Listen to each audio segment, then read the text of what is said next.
ಇವತ್ತು ನಾನು ಎಗ್ ಪಲ್ಯ ಮಾಡೋಣ ಅಂದ್ಬಿಟ್ಟು ಮಾಡ್ತಾ ಇದ್ದೀನಿ. ಒಂದು ಫ್ಲಿಪ್ಕಾರ್ಟಲ್ಲಿ ಬ್ಲೆಂಡರ್ ಆರ್ಡ್ರ್ ಮಾಡ್ಕೊಂಡಿದ್ದೆ, ಇವತ್ತು ಯೂಸ್ ಮಾಡ್ತಾ ಇದ್ದೀನಿ. ತುಂಬ ಚೆನ್ನಾಗಿ ಬರ್ತಾ ಇದೆ.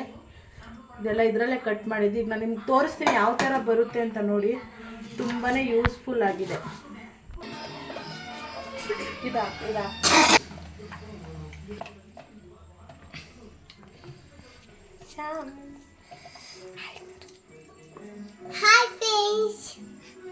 ನಮಗೆ ಸಣ್ಣಕ್ಕೆ ಬೇಕು ಅಂತಂದರೆ ಇದರಲ್ಲಿ ಮಾಡಿಕೊಂಡ್ರೆ ತುಂಬ ಚೆನ್ನಾಗಿರುತ್ತೆ. ನೋಡಿ ಎಷ್ಟು ಚೆನ್ನಾಗಿ ಬಂದಿದೆ. ಈಗ ತೋರಿಸ್ತೀನಿ ನೋಡಿ ನಿಮಗೆ.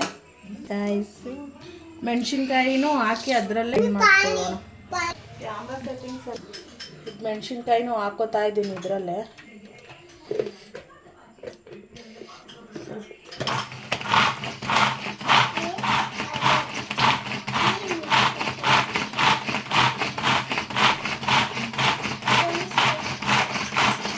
ನೋಡ್ತಾ ಇರ್ಬೋದು ಎಷ್ಟು ಚೆನ್ನಾಗಿ ಕಟ್ ಆಗ್ತಿದೆ ಅಂತ.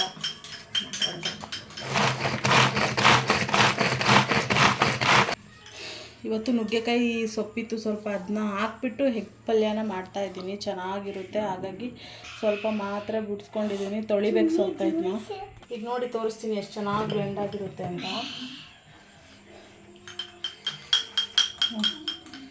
ಫುಲ್ಲು ಎಲ್ಲ ಪುಡಿ ಪುಡಿ ಆಗಿಬಿಟ್ಟಿದೆ. ಈ ಥರ ನಮಗೆ ಚಿತ್ರಾನ್ನಕ್ಕೆ ಎಲ್ಲ ಬೇಕಾಗುತ್ತಲ್ವ, ಅದಕ್ಕೆ ತುಂಬಾ. ಇದ್ರ ಲಿಂಕ್ ಬೇಕಿದ್ರೆ ನಿಮಗೆ ನೋಡ್ಬೋದು ನೀವು. ಇದ್ರ ಲಿಂಕ್ ಬೇಕಿದ್ರೆ ನಾನು ಬೇಕಾದರೆ ನಿಮಗೆ ಡಿಸ್ಕ್ರಿಪ್ಷನಲ್ಲಿ ಕೊಟ್ಟಿರ್ತೀನಿ, ಚೆಕ್ ಮಾಡಿ. ಎಷ್ಟು ಚೆನ್ನಾಗಿ ಬಂದಿರುತ್ತೆ ನೋಡಿ. ಈ ಥರ ಮಕ್ಳಿಗೆ ಇಷ್ಟ ಆಗುತ್ತೆ. ಅವ್ರಿಗೆ ಬಾಯಿಗೆ ಜಾಸ್ತಿ ಸಿಗಬಾರ್ದು ಅಂತಂದರೆ ಈ ಥರ ಗ್ರೈಂಡ್ ಮಾಡಿ ಹಾಕ್ಕೊಂಡ್ರೆ ತುಂಬಾ ಚೆನ್ನಾಗಿರುತ್ತೆ. ನೋಡಿ ಇಲ್ಲಿ ಎಷ್ಟು ಚೆನ್ನಾಗಿದೆ ಅಂತ.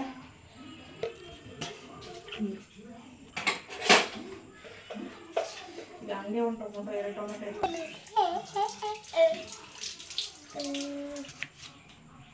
ನಾನು ಇದನ್ನು ಚಿಕ್ಕದಾಗಿ ಗ್ರೈಂಡ್ ಮಾಡ್ಕೊತೀನಿ. ಚೆನ್ನಾಗಿರುತ್ತೆ. ಪಲ್ಯಕ್ಕಂತೂ ಈ ಥರ ಎಲ್ಲ ಚಿಕ್ಕ ಚಿಕ್ಕದಾಗಿ ಗ್ರೈಂಡ್ ಮಾಡ್ಕೊಂಡು ಮಾಡಿದ್ರೆ ತುಂಬಾ ಟೇಸ್ಟಿಯಾಗಿ ಬರುತ್ತೆ ಮತ್ತು ಚೆನ್ನಾಗಿರುತ್ತೆ. ಬೇಗನೂ ಬಾಯ್ಲ್ ಆಗುತ್ತೆ. ಹಾಗೆ ಗ್ರೈಂಡ್ ಮಾಡ್ಕೊಳ್ಳೋಣ.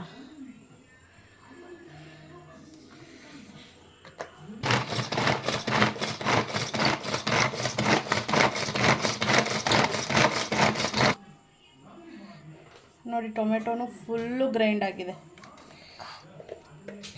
ಟೊಮೊಟೊ ಗೊಜ್ಜಿಗೆಲ್ಲ ಹಿಂಗೆ ಗ್ರೈಂಡ್ ಮಾಡಿ ಹಾಕ್ಕೊಬಿಟ್ರೆ ಅಂತೂ ಫುಲ್ಲು ಟೇಸ್ಟಿಯಾಗಿರುತ್ತೆ ನೋಡಿ.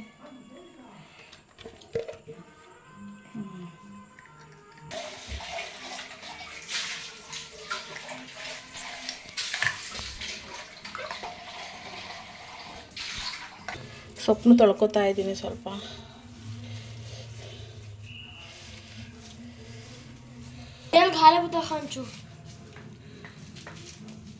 ಸುಮ್ಮನೆ ನಾಳೆ ಮಾಡ್ಕೊಂಡು ತಿನ್ನು, ಇವತ್ತು ಬೇಡ.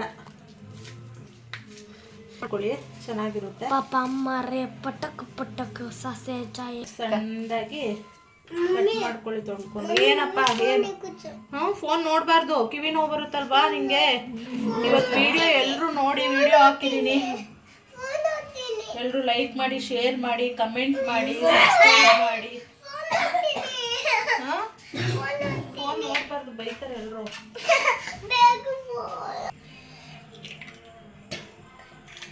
ಮೊಟ್ಟೆನ ಹೊಡೆದು ಒಂದು ಬೌಲಿಗೆ ಹಾಕ್ಕೊಳ್ರಿ.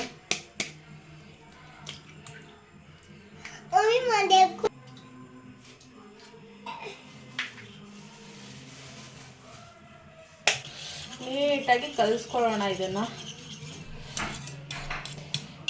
ನಾನಿಲ್ಲಿ 7 ಮೊಟ್ಟೆ ತೊಗೊಂಡಿದ್ದೀನಿ. ನಿಮ್ಗೆ ಎಷ್ಟು ಬೇಕೋ ಅಷ್ಟನ್ನ ಆ್ಯಡ್ ಮಾಡ್ಕೊಳ್ಳಿ. ನೋಡಿ ಇಲ್ಲಿ. ಹಾಯ್ ಗಾಯ್ಸ್, ನೋಡಿ ಎಂದಕ್ಕೆ ಎಲ್ಲ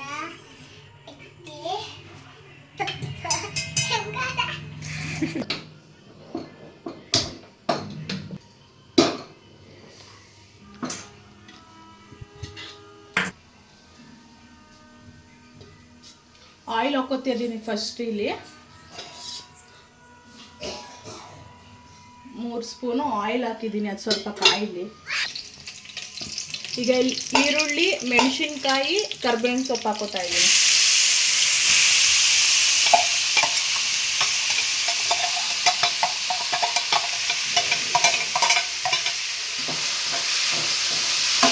ಇದನ್ನು ಚೆನ್ನಾಗಿ ಫ್ರೈ ಮಾಡ್ಕೋಬೇಕು. ನೋಡಿ ಈಗ ಅದ್ರಲ್ಲಿ ಕಟ್ ಮಾಡಿಕೊಂಡ್ರೆ ಎಷ್ಟು ಉದ್ರಾಗಿ ಬರುತ್ತೆ.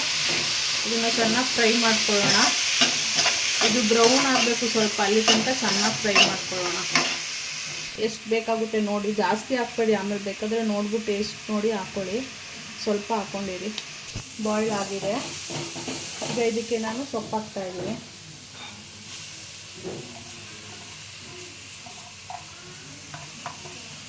ಸೊಪ್ಪಾಕಿ ಚೆನ್ನಾಗಿ ಹುರಿಬೇಕು, ಇಲ್ಲಾಂದರೆ ಕೈ ಸ್ಮೆಲ್ ಬರುತ್ತೆ.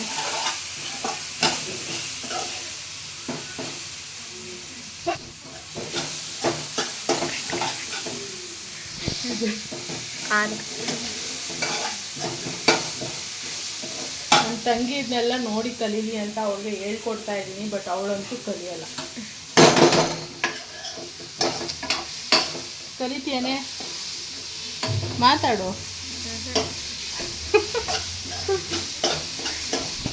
ಅಕ್ಕ. ನೋಡಿ ಅಡುಗೆ ಕಲಿ ಅಂದರೆ ಏನು ಮಾಡ್ತಾವಳೆ. ಚೆನ್ನಾಗಿ ಬೇಯಲಿ. ಈಗ ಇಲ್ಲಿ 2 ಟೊಮೆಟೊನ ಹಚ್ಚಿಟ್ಕೊಂಡಿರೋ ಟೊಮೆಟೊನ ಆ್ಯಡ್ ಮಾಡ್ತಾ ಇದ್ದೀನಿ.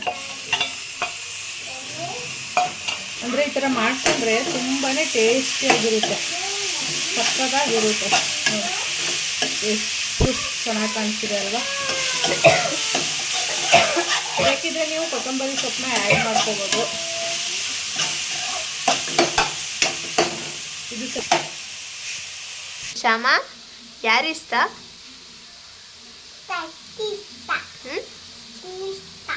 ಚುಮ್ಮಿ ಇಷ್ಟ. Love you. ಹತ್ತು ಟೈಮ್ ಪಕಡು ಶ್ಯಾಮ.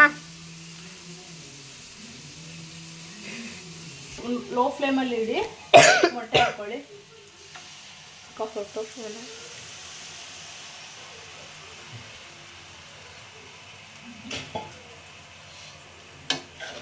ಮೊಟ್ಟೆ ಹಾಕ್ಕೊಂಡು ನೀಟಾಗಿ ಎಲ್ಲನೂ ಮಿಕ್ಸ್ ಮಾಡ್ಕೊಳ್ಳಿ ಚೆನ್ನಾಗಿ.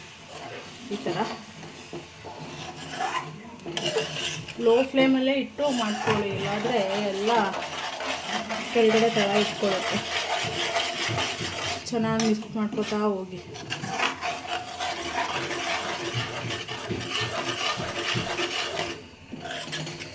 ತಿರುಗಿಸ್ತಾನೆ ಇರಬೇಕು.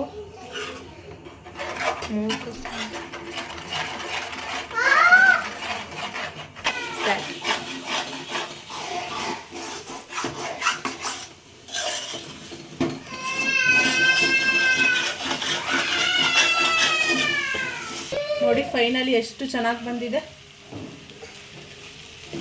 ನೋಡ್ತಾ ಇರ್ಬೋದು. ಉದುರಾಗಿ ಚೆನ್ನಾಗಿ ಬಂದಿದೆ. ನಾನಿವತ್ತು ರೊಟ್ಟಿ ಮಾಡ್ತಾ ಇದ್ದೀನಿ. ರೊಟ್ಟಿ ಜೊತೆ ಅಂತೂ ತುಂಬಾ ಚೆನ್ನಾಗಿರುತ್ತೆ, ಹಾಗಾಗಿ ರೊಟ್ಟಿ ಮಾಡ್ತಾ ಇದ್ದೀನಿ. ರೊಟ್ಟಿ ಚಪಾತಿ ಎಲ್ಲ ಚೆನ್ನಾಗಿರುತ್ತೆ ಇದಕ್ಕೆ. ಹಾಗಾಗಿ ಈ ವಿಡಿಯೋ ನಿಮಗೆ ಇಷ್ಟ ಆದರೆ ಲೈಕ್ ಮಾಡಿ, ಶೇರ್ ಮಾಡಿ, ಕಮೆಂಟ್ ಮಾಡಿ, ಸಬ್ಸ್ಕ್ರೈಬ್ ಆಗೋದನ್ನ ಮರಿಬೇಡಿ. Thank you for watching.